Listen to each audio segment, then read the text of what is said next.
नमस्कार दोस्तों, care of take में आप सभी का स्वागत है। तो दोस्तों, आज आप लोगों को और एक मज़ेदार और अवेयर करने वाली इन्फॉर्मेशन देंगे, जहाँ पे आप लोग कोई भी रैम खरीदने जाते हो तो कौन से चीज़, क्या चीज़ आपको ध्यान में रखना होगा और इसका डिफरेंस क्या है, क्या आता है, वो भी आप लोगों को बोलेंगे, ताकि आप लोग कोई रैम परचेस करने जाते हो तो कोई भी आपको चीट ना कर सके।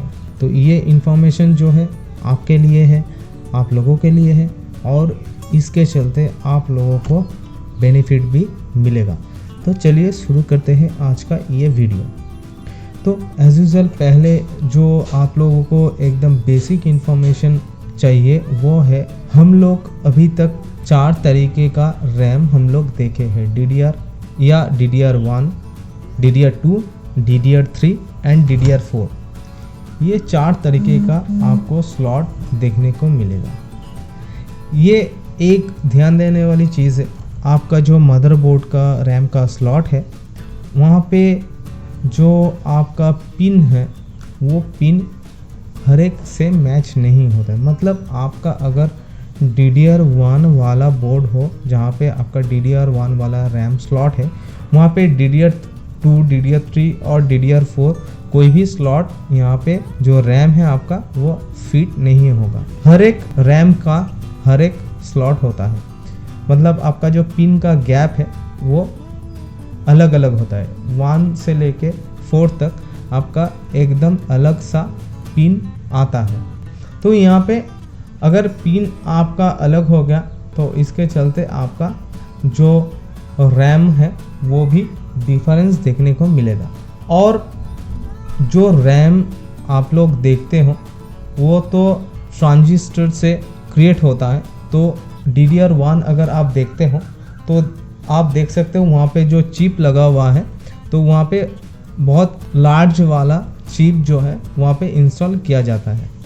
DDR2 थोड़ा बहुत छोटा होता है, DDR3 में भी छोटा होता है और DDR3 में एक सिंगल साइड में आपका वो चिप आ जाता है और DDR4 में भी सिंगल साइड छोटा चिप देखने को आप लोगों को मिलेगा।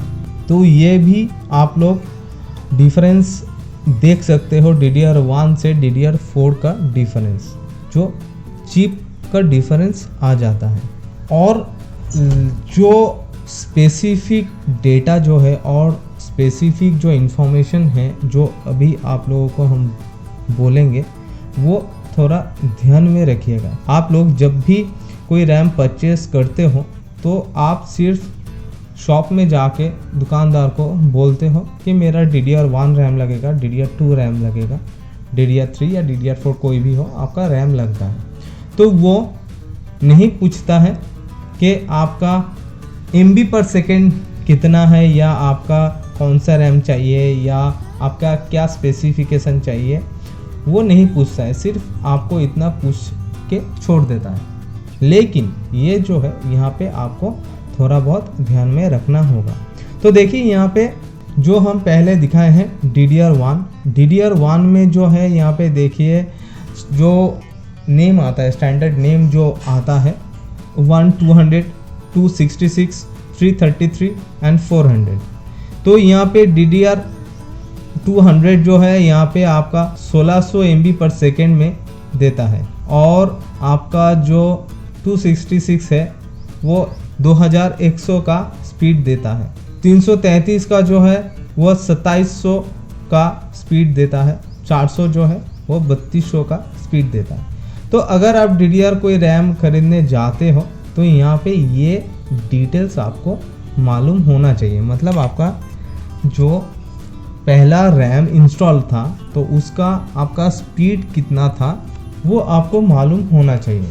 तो अभी देखते हैं DDR2 में अगर आप देखते हो तो आपका 400, 533, 667, 800, 1066 उसका स्पीड क्या आता है। 400 का जो है वो रिलेटेड आता है 3200। 533 का जो आता है वो आता है 4266।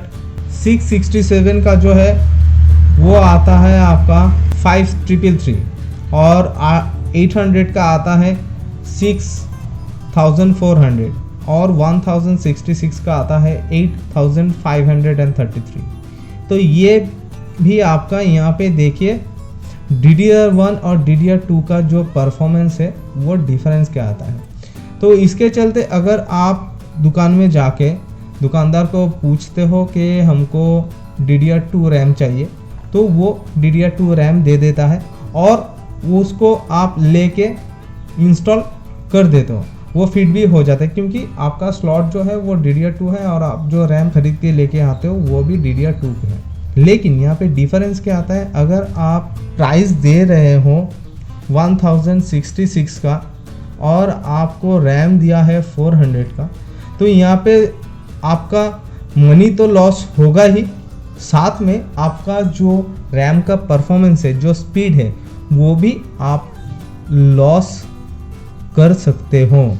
मतलब यहाँ पे थोड़ा अवेयर आपको होना होगा कि आप अगर इस तरीके का रैम खरीदने जाते हो तो आपका जो रैम स्पीड है उसको आप पहले एक बार देख लीजिए, जज कर लीजिए, उसके बाद आपको दुकान में जाके बोलना होगा कि हमको 800 या 1600 का रैम चाहिए, तो ही आपको इस तरीके से स्पेसिफिक रैम मिलेगा। DDR3 अगर आप खरीदते हो तो DDR3 में क्या आता है 1066, 1333 एंड 1600। तो इसके चलते भी आपका आएगा 6400, 8533, 10666, 12800। तो ये भी डिफरेंस आएगा। तो अगर आप पैसा देते हो तो आप अगर लॉस नहीं करना चाहते हो और आपका परफॉर्मेंस भी अगर लॉस नहीं चाहते हो तो आपको ये जो डेटा है, ये जो आपका डिटेल्स है, उसको आपको थोड़ा बहुत ध्यान में रखना होगा। और साथ ही में तो आपका अगर रैम रिप्लेस होता है तो आपको ऐसे ही मालूम है कि कौन सा रैम आपका बोर्ड में फिट होगा, DDR2 या DDR3। सिर्फ आपको ये फिगर जो है ये ध्यान में रखना होगा कि आपको 1600 अगर चाहिए, DDR3 1600 रैम चाहिए, तो दुकानदार आपको 800 का रैम ना दे दे। तो ये जो इन्फॉर्मेशन है ये आपको ध्यान में रखना होगा। तो कैसा लगा मेरा ये वीडियो, प्लीज़ कमेंट कीजिए मेरा चैनल पे और प्लीज़ मेरा चैनल को सब्सक्राइब कीजिए इस तरीके का टेक्निकल अपडेट पाने के लिए, और बेल आइकन और ऑल में क्लिक करना ना भूलें ताकि आपको जल्द से जल्द नोटिफिकेशन मिल सके। तो आज के लिए फिलहाल दोस्तों इतना ही, और इस वीडियो को देखने के लिए बहुत बहुत धन्यवाद।